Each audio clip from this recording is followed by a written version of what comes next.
ఆదియందు వాక్యముండెను, వాక్యము దేవుని యొద్ద ఉండెను, వాక్యము దేవుడై ఉండెను. ఆయన ఆదియందు దేవుని యొద్ద ఉండెను. సమస్తమును ఆయన మూలముగా కలిగెను. కలిగియున్నదేదియు ఆయన లేకుండా కలుగలేదు. ఆయనలో జీవముండెను. ఆ జీవము మనుష్యులకు వెలుగై ఉండెను.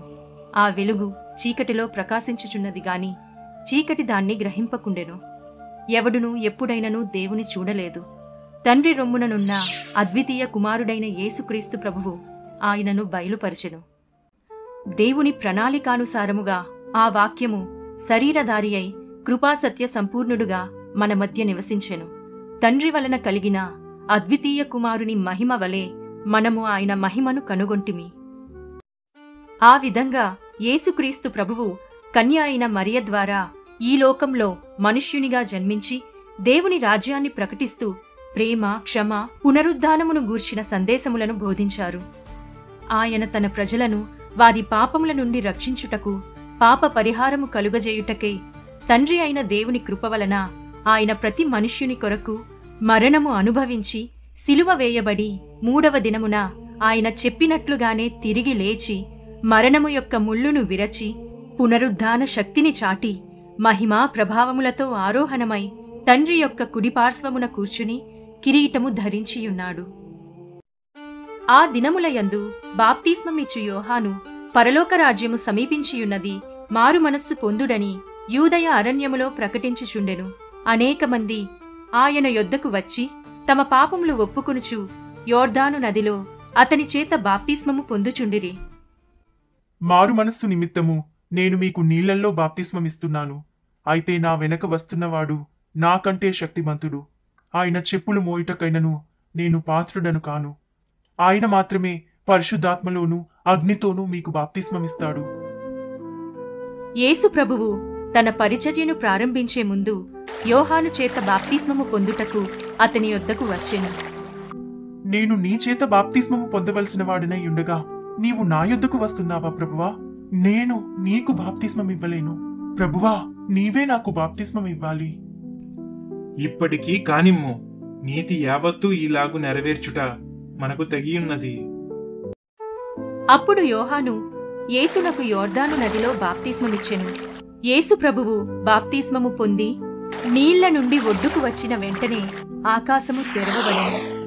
దేవుని ఆత్మ పావురము వలె దిగి ఆయన మీదికి వచ్చెను. దేవుని స్వరము ఆకాశము నుండి, ఇదిగో ఈయనే నా ప్రియ కుమారుడు, ఈయన యందు నేను ఆనందించుచున్నాను. అటు తర్వాత యేసు యెరూషలేము, యూదయ చుట్టుపక్కల ప్రాంతములు సంచరించుచు గ్రామాలకు, పట్టణాలకు వెళ్లి ప్రజలకు బోధిస్తూ అనేక అద్భుతాలను చేశాడు. కంటిచూపు లేని వారికి చూపునిచ్చి, చెవిటివారికి వినికిడి ప్రసాదించాడు. రోగులకు స్వస్థతనిచ్చి, బంధింపబడిన వారికి విడుదల దయచేశాడు. ప్రజలు వేలాదిగా ఆయన బోధనలను ఆసక్తిగా విన్నారు. ఆయన మాటలు వినిన ప్రతి ఒక్కరూ ఆశ్చర్యపోయారు. పేతురు, అంద్రేయ, యోహాను, యాకోబు మొదలగువారు 12 మంది ఆయనకు శిష్యులుగా మారి అన్నిటినీ విడిచి ఆయనను వెంబడించారు. యేసు జనసమూహానికి బోధిస్తూ, ఆత్మ విషయమై దీనులైన వారు ధన్యులు, పరలోక రాజ్యం వారిది. దుఃఖపడువారు ధన్యులు, వారు ఓదార్చబడుదురు. సాత్వికులు ధన్యులు, వారు భూలోకమును స్వతంత్రించుకొందురు. నీతి కొరకు ఆకలి దప్పులు గలవారు ధన్యులు, వారు తృప్తిపరచబడుదురు. కనికరము గలవారు ధన్యులు, వారు కనికరము పొందుదురు. హృదయశుద్ధి గలవారు ధన్యులు, వారు దేవుని చూచెదరు. సమాధానపరుచువారు ధన్యులు, వారు దేవుని కుమారులు అనబడుదురు. నీతి నిమిత్తము హింసింపబడువారు ధన్యులు, పరలోక రాజ్యం వారిది. ఇతని మాటలు దేవుని మాటలే. నిజముగా ఈయనే మెస్సయ్య, ఈయనే క్రీస్తు. ఈయన ఎంత ప్రజాదరణ పొందుచున్నాడో చూసారా? ఇంకా ఎక్కువ మంది తనని రాజుగా అంగీకరిస్తే చాలా ప్రమాదం. మనం ఇలా చూస్తూ ఊరుకుంటే అందరూ ఆయనను విశ్వసిస్తారు. అప్పుడు రోమియులు వచ్చి మన స్థలమును, మన జనమును ఆక్రమించుకుంటారు. పెద్దలు మరియు ప్రధాన యాజకులు యేసు యొక్క ప్రసిద్ధిని చూసి భయపడతారు. ఆయన గొప్ప అద్భుతాలను చేయడం చూసి ప్రజలు ఆయనను రానున్న మెస్సియా ఈయనే అని నమ్మడం చూసి వారు ఆందోళన చెందుతారు. యేసుని పట్టుకొని సిలువ వేయాలని కుట్ర చేస్తారు. అయితే ప్రజలు ఆయనను ప్రేమించడంతో వారికి భయపడి వ్యూహాత్మకంగా ఆయనను పట్టుకోవాలని అనుకుంటారు. ఆ వ్యూహం ప్రకారం యేసు శిష్యుడైన యూదా ఇస్కరియోతు సహకారం తీసుకుంటారు. యూదా 30 వెండి నాణాల కోసం యేసును మోసగించి రహస్యంగా పట్టుకునే విధంగా సహకరిస్తాడు. యేసు తాను అప్పగింపబడే ముందు చివరి సాయంత్రం తన శిష్యులతో కలిసి భోజనం చేశాడు. భోజన సమయంలో ఆయన, ఈ రాత్రి మీలో ఒకడు నన్ను అప్పగించునని మీతో నిశ్చయముగా చెప్పుచున్నాను. శిష్యులు ఆశ్చర్యపడి, ప్రభువా, నేనా అని అడిగారు. యూదా కూడా అదే ప్రశ్న అడిగాడు. అందుకు యేసు, నీవన్నట్టే అని చెప్పి ఒక రొట్టె పట్టుకుని విరచి తన శిష్యులకిచ్చి, మీరు తీసుకొని తినుడి, ఇది నా శరీరమని చెప్పెను. మరియు ఆయన గిన్నె పట్టుకొని కృతజ్ఞతాస్తుతులు చెల్లించి వారికిచ్చి, దీనిలోనిది మీరందరూ త్రాగుడి, ఇది నా రక్తము, అనగా పాప క్షమాపణ నిమిత్తము అనేకుల కొరకు చిందింపబడుచున్న నిబంధన రక్తము అని చెప్పెను. అంతట యేసు వారితో కూడా గెత్సేమనే అనబడిన చోటికి వెళ్లి ఆ రాత్రి అక్కడ సాగిలపడి దేవునికి ప్రార్థించసాగెను. నా తండ్రి, సాధ్యమైతే ఈ గిన్నె నా యొద్ద నుండి తొలగిపోనిమ్ము. అయినను నా ఇష్ట ప్రకారం కాదు, నీ చిత్త ప్రకారమే కానిమ్ము. అప్పుడాయన తన శిష్యుల యొద్దకు వచ్చి, ఇదిగో ఆ గడియ వచ్చియున్నది, మనుష్య కుమారుడు పాపుల చేతికి అప్పగింపబడుచున్నాడు అని చెప్పెను. అప్పుడు ఇస్కరియోతు యూదా సైనికులను తీసుకొని వచ్చి యేసును ముద్దు పెట్టుకొని ఆయనను అప్పగించెను. సైనికులు ఆయనను పట్టుకొని ప్రధాన యాజకుల దగ్గరకు తీసుకుని వెళ్లారు. అక్కడ ఆయనను విచారించి చివరకు పిలాతు ఎదుటకు నడిపించారు.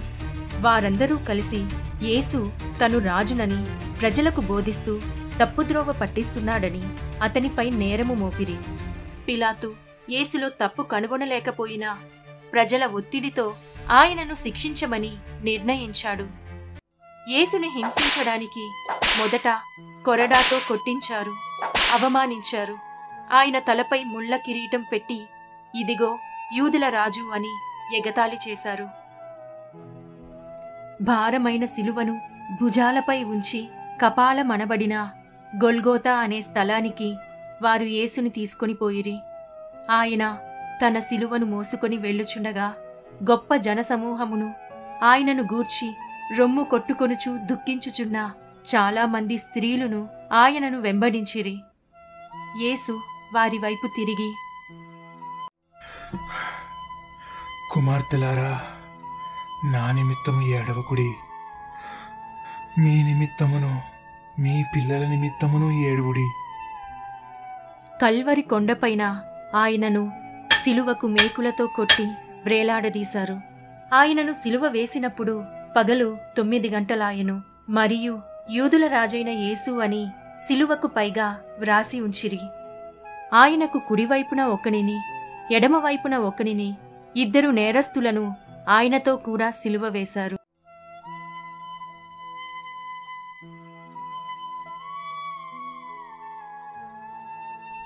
తండ్రి, వీరేమి చేయుచున్నారో వీరెరుగరు, గనుక వీరిని క్షమించుము. వ్రేలాడవేయబడిన ఆ నేరస్తులలో ఒకడు ఆయనను దూషించుచు, నీవు క్రీస్తువు గదా, నిన్ను నీవు రక్షించుకొనుము, మమ్మును కూడా రక్షించుమని చెప్పెను. అయితే రెండవవాడు వానిని గద్దించి, మనకైతే ఇది న్యాయమే, మనము చేసిన వాటికి తగిన ఫలము పొందుచున్నాము గాని ఈయన ఏ తప్పిదమును చేయలేదని చెప్పి ఆయనను చూచి, యేసు, నీవు నీ రాజ్యములోనికి వచ్చినప్పుడు నన్ను జ్ఞాపకము చేసుకొనుమని చెప్పెను. అందుకాయన వానితో, నేడు నీవు నాతో కూడా పరదైసులో ఉందువని నిశ్చయముగా నీతో చెప్పుచున్నాను. యేసు తన తల్లియు తాను ప్రేమించిన శిష్యుడైన యోహానును దగ్గర నిలుచుండుట చూచి, అమ్మా, ఇదిగో నీ కుమారుడు అని తన తల్లితో చెప్పెను. తరువాత తన శిష్యుని చూచి, ఇదిగో ఈమె నీకు తల్లి అని చెప్పెను. ఆ గడియ నుండి ఆ శిష్యుడు ఆమెను తన ఇంట చేర్చుకొనెను. మధ్యాహ్నము మొదలుకొని 3 గంటల వరకు ఆ దేశమంతటను చీకటి కమ్మెను. ఇంచుమించు 3 గంటలప్పుడు యేసు, ఏలీ ఏలీ లామా సబక్తాని అని బిగ్గరగా కేక వేసెను. ఆ మాటకు నా దేవా నా దేవా నన్నెందుకు చెయ్యి విడిచితివని అర్థము. అటు తర్వాత సమస్తమును అప్పటికి సమాప్తమైనదని యేసు ఎరిగి లేఖనము నెరవేరునట్లు నేను దప్పికొనుచున్నాను అని అనెను. అప్పుడు చిరకతో నిండియున్న యొక్క పాత్ర అక్కడ పెట్టియుండెను గనుక వారు ఒక స్పంజి చిరకతో నింపి హిస్సోపు పుడకకు తగిలించి ఆయన నోటికి అందించిరి. యేసు ఆ చిరక పుచ్చుకొని సమాప్తమైనది